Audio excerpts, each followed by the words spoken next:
Estamos en espacio público y en esta oportunidad dialogamos con el candidato presidencial del Partido Patriota, el general Otto Pérez Molina, que de hecho varias campañas, general. ¿Qué lecciones le da eso, empezando el bloque de manera informal? Bueno, gracias. Sí, nosotros realmente como partido es tercera campaña. La primera campaña nos agarró apenas terminando la construcción del Partido Patriota. Entramos a conformar por la situación que se vivió en ese momento, hace 8 años, lo que se llamó la Gran Alianza Nacional, que postuló a Óscar Berché. Pero estuvimos muy poco tiempo, realmente estuvimos la campaña, ganó la presidencia Óscar Berché y en menos de 4 meses nosotros tomamos la decisión de retomar nuestro camino, ya no en la alianza, sino que como Partido Patriota. Hace 4 años ya hicimos la primera campaña como partido.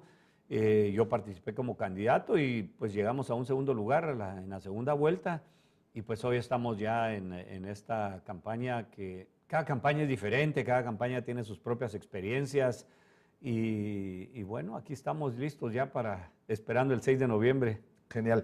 Hay una situación en la cual llama poderosamente la atención de su currículum, diría yo, en el ejercicio de la política, y es el momento en que hace también un momento de gobierno. ¿Ese momento de gobierno le dejó algunas lecciones?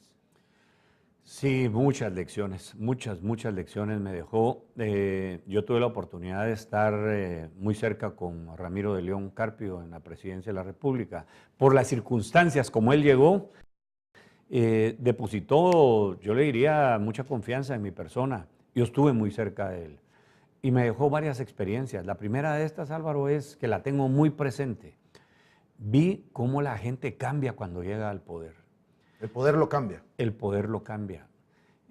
Personas que usted las miraba muy sencillas, muy tranquilas y que cambian 180 grados, que después creen que son los dueños de la verdad, creen que aquí ya solo es de dar órdenes, ya no quieren escuchar a la gente, se olvidan de realmente cuál es la función de ser un servidor público. Esa es una experiencia que se me quedó grabada a mí, porque uno tiene que entender que estos puestos son transitorios.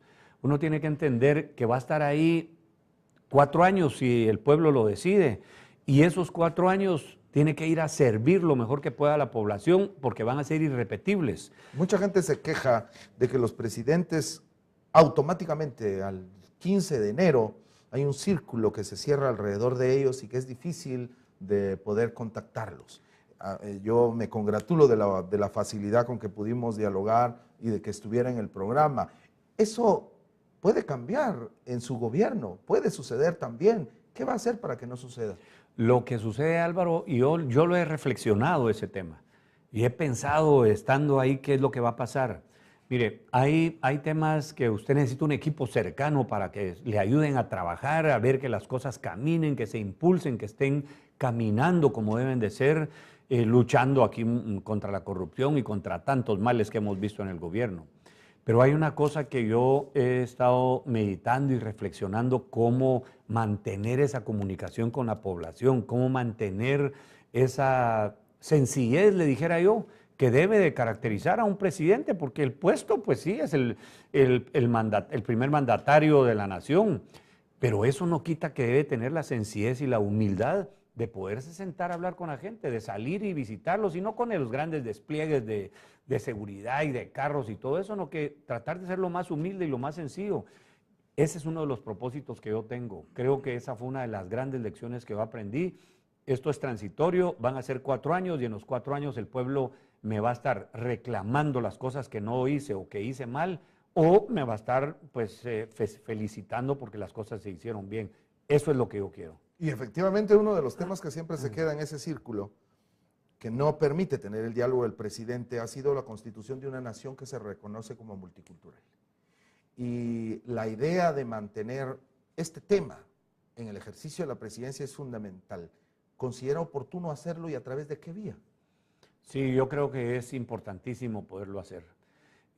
Yo decía, primero es ese reconocimiento que lo debemos de tener presente todos, y yo me voy a encargar que nuestros funcionarios lo tengan presente, desde los ministros, directores y en todas las dependencias debe de estar presente esa conciencia de que somos un Estado multicultural y que nos merecemos todos el respeto y las oportunidades de participar y las oportunidades de vivir con dignidad. Luego, creo que esto, además de ese reconocimiento que debe estar presente, pasa también porque se abran los espacios que hablábamos anteriormente y que ojalá en cada dependencia, en niveles en donde se pueda levantar la voz, esté la participación y que se note que está esa multiculturalidad. En el gobierno de Óscar Berché se dio una discusión que me pareció fundamental en términos de política de Estado, y es o Secretaría de Pueblos Indígenas o Ministerio de Pueblos Indígenas. Finalmente ninguno de los dos planteamientos se desarrolló. ¿Volveríamos eso en el gobierno patriota? ¿Una posibilidad de una u otra? ¿O cuál sería el planteamiento? Sí. Nuevamente está esa discusión internamente. A nosotros nos ha planteado nuestra secretaría, a nosotros, la posibilidad de un ente gubernamental. Cuando yo me reuní con ellos y les pregunté de qué estamos hablando aquí cuando ustedes me hacen esta propuesta de ente gubernamental, inicialmente surgió el tema, y es hasta donde vamos ahorita la discusión, que yo les volví a pedir que lo pensaran y que le fuéramos dando ya más forma de una secretaría. Las razones son, primero, está dentro del gabinete, pero con la voz directamente como una secretaría que tiene, no como un ministro, porque el ministro puede ser un ministro indígena, pero que tiene directamente una función muy específica que hacer dentro del Ejecutivo. En el Ejecutivo, porque tiene una responsabilidad de un ministerio. Pero creo que una secretaría que esté directamente vinculada con el tema indígena y que su responsabilidad sea eso, creo que le permite un espacio muy importante dentro del más alto nivel en la Junta de Gabinete, levantar la voz y poder expresar y poder decirle a los ministros qué está fallando, qué no está siendo tomado en cuenta o qué mejores esfuerzos habrán que hacer. Así que yo creería que ese es un camino a seguir. Muy interesante, en su gobierno una Secretaría de Pueblos Indígenas. Así es. Ha habido una lógica de constituir ventanillas indígenas, le hemos llamado, y es la institucionalidad del Estado que responde a las necesidades de pueblos indígenas. Entonces tenemos el Fondo Indígena, tenemos la Academia de Lenguas Mayas, tenemos la Comisión Presidencial contra el Racismo y Discriminación hacia los Pueblos Indígenas, tenemos la Defensoría de la Mujer Indígena y tenemos en varios ministerios consejos de pueblos indígenas que asesoran a los ministerios. Hemos entrado en una lógica de crear estas ventanillas indígenas y esto a veces se pelea con la idea de la representación de indígenas en cualquier ministerio sin una función específica para pueblos indígenas. Son dos hipótesis, dos planteamientos que ya tienen institucionalidad, ya tienen presupuesto, ya tienen un desarrollo. En el caso de usted, ¿le parece alguna de las dos mejor que otra? Poner más indígenas en gabinete, por ejemplo, o desarrollar y financiar mejor las ventanillas indígenas. Bueno, yo creo que desarrollar la institucionalidad que existe es importante. Es decir, una institucionalidad que ha avanzado, como muy bien lo decía usted al principio, algunas veces más, otras menos, pero es una institucionalidad que está y que creo yo la deberíamos de fortalecer. Y más presupuesto, por ejemplo. Más presupuesto. Creo que debería de hacerse ese esfuerzo para que tuvieran más presupuesto y que por lo tanto tuvieran más incidencia también en los objetivos que ellos tienen. Pero por otro lado, creo que sí es importante también, porque una cosa no es, un modelo, digamos, no es excluyente del otro, ¿verdad? Entonces, fortalecimiento de la institucionalidad ya existente, nosotros agregaríamos la Secretaría de Pueblos Indígenas para que estuviera una voz y una representación directamente sobre esto en el gabinete de gobierno. Y por otro lado, la apertura de los espacios en la participación en los diferentes puestos de función de gobierno. Porque efectivamente hay profesionales que pueden desarrollar funciones no Así específicas es, al tema de pueblos indígenas así es. y servir a la nación, servir al Estado de manera oportuna y adecuada. Y eso también es un reto que no hemos logrado superar. Sí. Otilia Lush fue la única mujer indígena que ha sido ministra en este país. Hemos tenido a veces en alguna ocasión viceministras que han subido momentáneamente por razones diversas, pero esa designación ha sido única. ¿Existe la posibilidad que en su gobierno podamos tener una mujer indígena en algún ministerio? Pues fíjese que nosotros no hemos comprometido ahorita ningún puesto todavía, Álvaro, y hemos sido muy cuidadosos en eso, de no hacer esos compromisos, primero por no sonar triunfalistas, de Por decir, mire, supuesto. ya empezaron a repartir, ya están nombrando ministros y ya van hasta por directores. Entonces, yo personalmente me he encargado de decirle, mire, aquí nadie está repartiendo puestos. Si alguien quiere decir que él ya fue nombrado, nosotros mismos lo estamos desmintiendo. Esto nos da la posibilidad de darnos el espacio después de haber ganado, no va a ser muy grande el espacio, tiene que ser un espacio corto de hacer las decisiones de los nombramientos. Yo no descartaría esa posibilidad. Y sobre todo como criterio, ¿verdad? Como Sí, criterio de un gabinete plural en el así cual es, las voces, las participaciones, la juventud, la mujer, los pueblos indígenas puedan acompañarlo en un ejercicio que se necesita urgentemente, ¿no le así parece? es, yo creo que sí. Y le quiero decir que también gratamente, no le iría sorprendido, no, que más bien confortado de ver las capacidades, las preparaciones y los niveles de aporte que podrían tener en un gobierno tanto las mujeres como hombres indígenas. Para ir cerrando este bloque, pensar, vivir y trabajar alrededor de una de las situaciones que se repite constantemente en el país, y es el tema de la tragedia, el tema del cambio climático que nos está afectando tremendamente y que no le hemos puesto una atención especial a las regiones indígenas. Las carreteras principales en un caos terrible, y en ese sentido, ¿qué podemos hacer para evitar estar inventando cada vez la emergencia de respuesta, la respuesta de emergencia? ¿Qué hacemos? Bueno, yo creo que aquí hay varias cosas que se podrían hablar.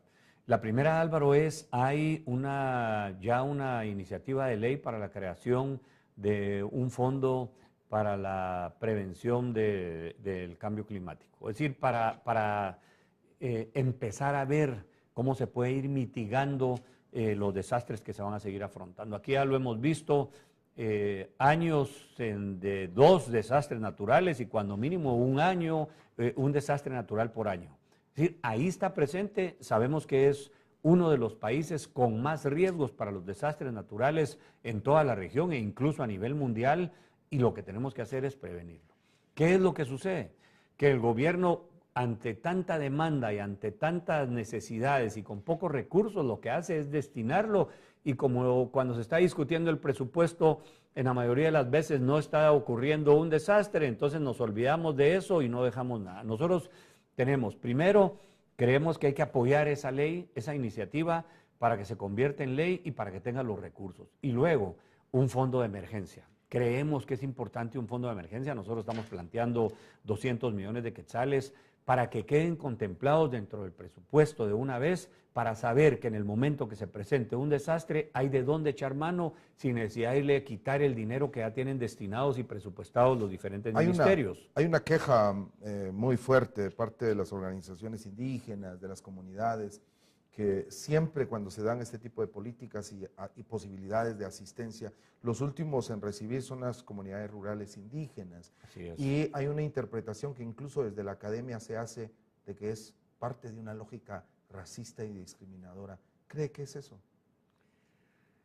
Pues yo creo que sí puede ser parte de eso, Álvaro. Así como la pobreza y la pobreza extrema está mayoritariamente en las comunidades indígenas, es también por falta de oportunidades, por falta de que haya llegado la presencia del Estado, el desarrollo, la presencia de escuelas, la presencia de puestos y centros de salud. Y eso es lo que decíamos al principio. Esto también es parte de la discriminación, no solo es el maltrato a una persona, sino es el negarle las oportunidades para que pueda desarrollarse y para que pueda vivir como se merece. Ser mujer indígena en este país es terrible, con todas las condiciones de pobreza, de discriminación, de maltrato doméstico. ¿Qué le puede decir como intenta ser dirigente más importante de este país, a ese grupo de población que además es más de la mitad. Sí, yo aquí de verdad con toda la sinceridad le puedo decir que conozco la situación en el área rural, conozco la situación de las comunidades indígenas, y no porque haya paseado, porque haya llegado así de turismo a verla, no, porque me ha tocado estar, y me ha tocado estar y conocer las condiciones en las que se vive, y le quiero decir de que ese tema que usted nos acaba de hablar es uno de los temas más sensibles, que debería estar sensible para todos los guatemaltecos, no solo en ese caso con la posibilidad que yo tengo de ser presidente de la República. Y le quiero decir, voy a ponerle mucha atención a ese tema de la situación de la mujer indígena. Y le vamos a poner atención a continuación de la participación de una voz desde precisamente la institucionalidad indígena. Volvemos después de unos mensajes.